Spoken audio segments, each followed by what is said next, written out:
Messi কি বিশ্বকাপের প্রথম ম্যাচ মিস করতে যাচ্ছেন? আর্জেন্টিনার ভক্তদের জন্য এসেছে বড় আপডেট।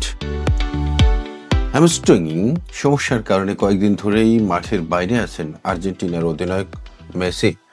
যুক্তরাষ্ট্রের দলের প্রথম অনুশীলনে তিনি সতীর্থদের সঙ্গে পুরো সেশনে অংশ নেননি, বরং আলাদাভাবে ফিটনেস ট্রেনিংয়ে করেছেন তিনি। তবে চিন্তার কারণ খুব বেশি নাই।